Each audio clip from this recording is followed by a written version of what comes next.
licensed emergency room by the Sisters of Charity.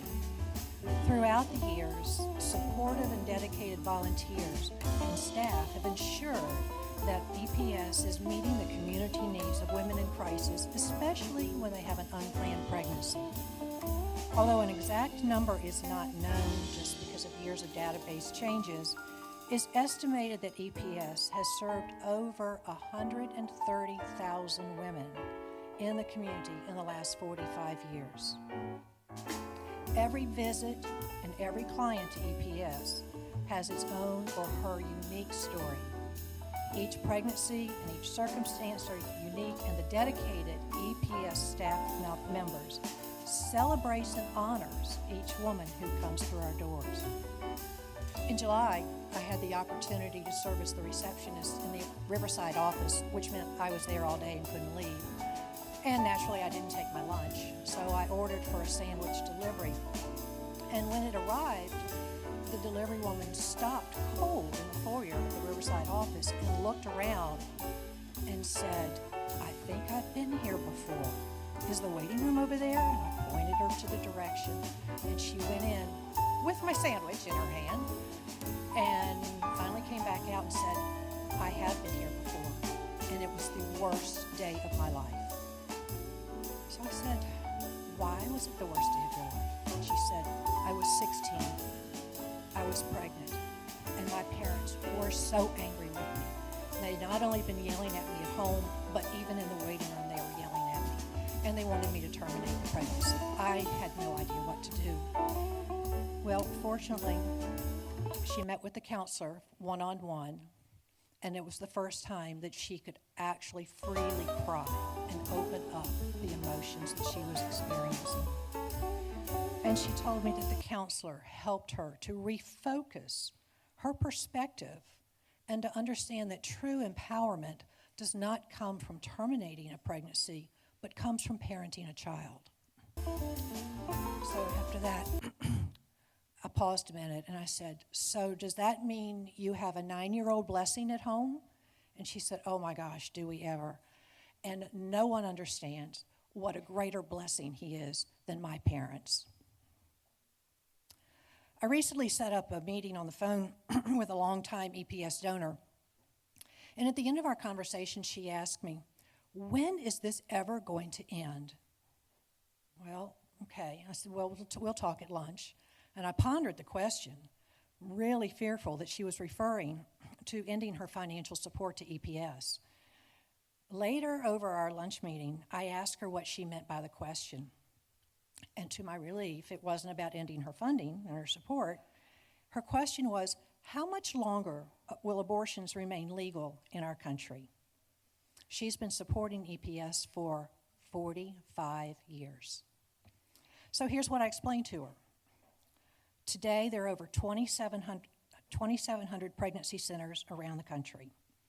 The majority, like emergency pregnancy services, provide free pregnancy testing, free options counseling, ultrasounds, community resources like physicians, Medicaid, food and health resources, employment and education opportunities, and importantly, material items.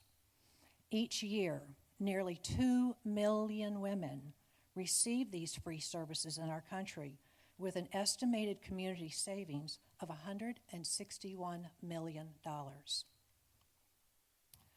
In the last 2 years, our country has seen a rise and a growth of pregnancy centers like emergency pregnancy centers, while abortion clinics are actually declining. Options Lines is a national hotline for unplanned pregnancies, and they receive over 1,000 calls a day in our country, and EPS receives numerous referrals from Options Hotline each year. More than ever before Roe versus Wade, pro-life forces must remain strong. The pro-life movement doesn't need gimmicks, doesn't need costumes, but it also must not be too tame.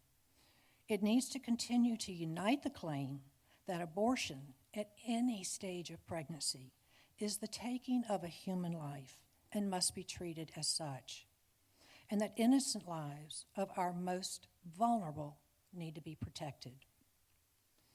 While policy is debated in Congress, in state houses, and in every community, we must remember that the biggest decisions are made by those facing these situations every day in real life. For this reason, pregnancy centers like EPS are the catalyst to ending abortions as we know it. The more women who know about pregnancy centers in their very own communities are more likely to seek the help from those centers before they ever consider an abortion clinic. EPS is committed, with your volunteer and your financial support, to increase our community awareness here in Jacksonville. We must go into the neighborhoods where the greatest needs are to reach the women who need care and non-judgmental support, education about their bodies and their babies, and the community services available to them to ensure healthy pregnancies and, very importantly, healthy babies. Now, I'm going to turn the microphone over to one of our program speakers. As I mentioned, every woman who comes to EPS has her own story. Our speaker is someone I met by accident at a women's networking meeting. When I get up to make my 30-second elevator speech, I have to be very careful on the words I choose because I don't know my audience. I don't know the women who have experienced different things that may find EPS as offensive. At the end of the luncheon, she came up and tapped me on the shoulder and said, "I need to talk to you." I said, sure. And then I got somebody coming from this side and that side, and all of a sudden I looked at my watch and I'm really late. I need to get back to the office. Well, the same thing happened the next month until one morning I came in and read the longest email and the most compelling story I've seen in years. Well, that led to a number of emails back and forth, some meetings, and some communication. And I want to introduce to you Jody Watson, who has an incredible story to tell.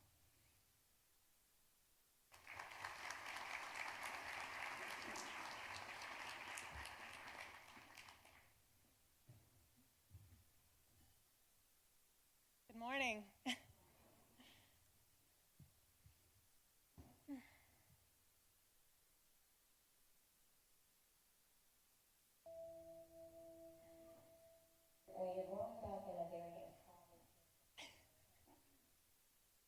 We'll get there. Hang in there. Technical difficulty.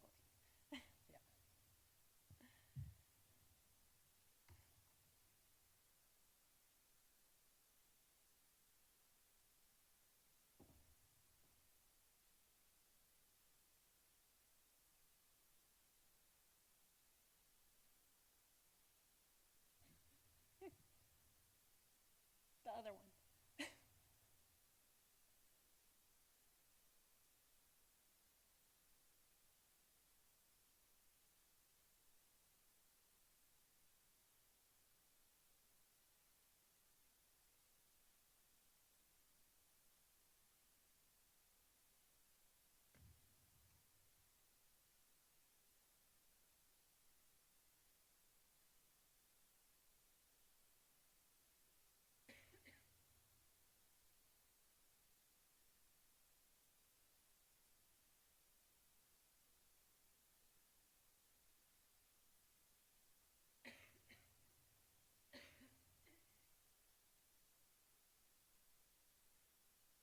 Hang in there, you guys.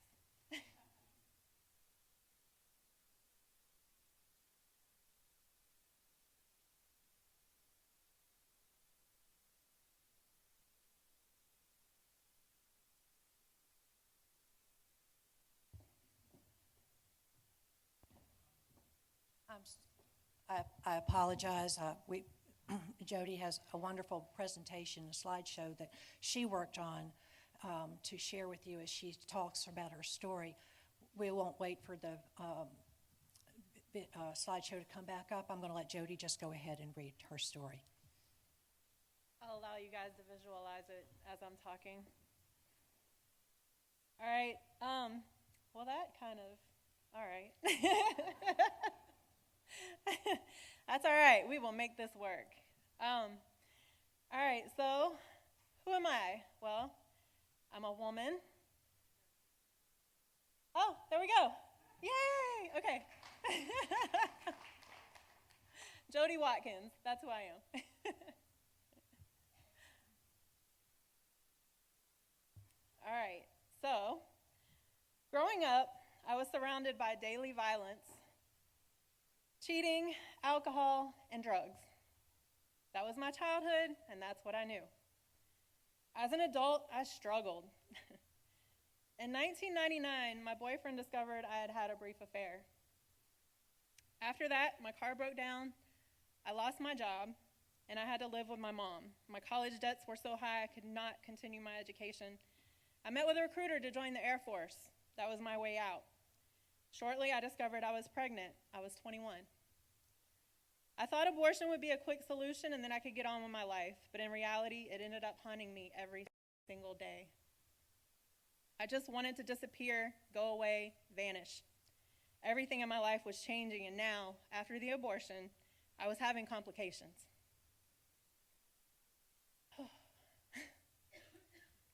Having to face them once was bad enough. But when the complications occurred, I had to return to the clinic so they could finish the job. Moms have their children out there.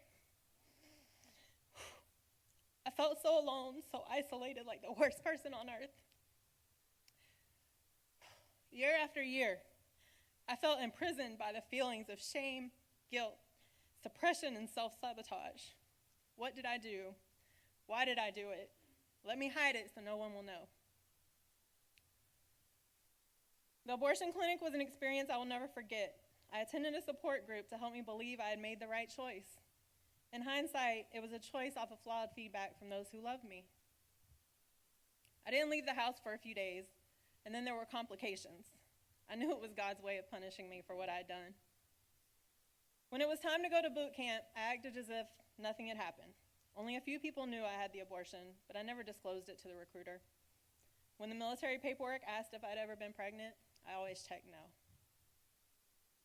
20 years later, I was still subconsciously denying any positives in my life, knowing I was a failure. I sabotaged almost my marriage through betrayal and mistrust. I thought I was protecting myself. It was my opinion that I was a terrible person and would never be happy. Then I struggled in my business that I created, but as I have grown, so has it.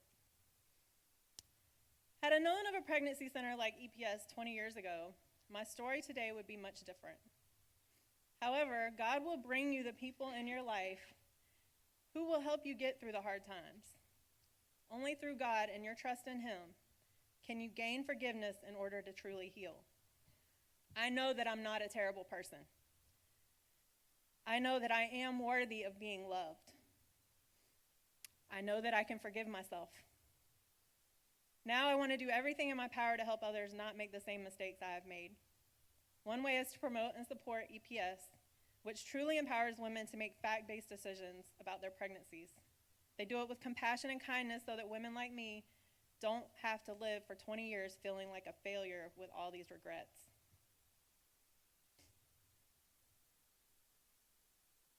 Thank you so much for allowing me to share this small portion of my story, my journey.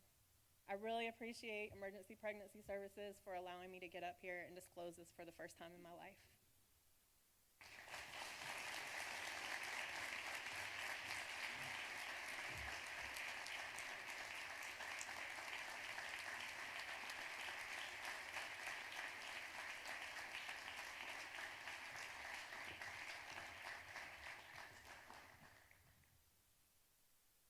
Jody, that was awesome.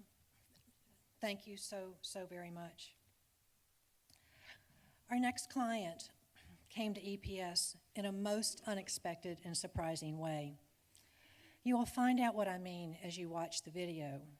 I'm not going to make the introductions because you'll find out all about her when you see the video.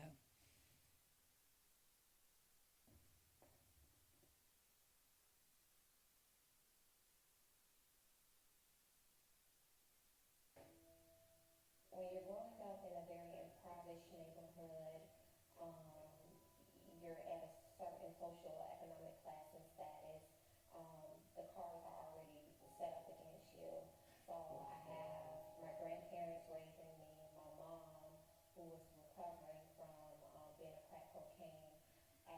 many years, and then at this time, my father, who was in prison, serving 25 years day for day, I didn't think that I would be. To us, we really, really would like to increase our volunteer corps, and we could use all of your help.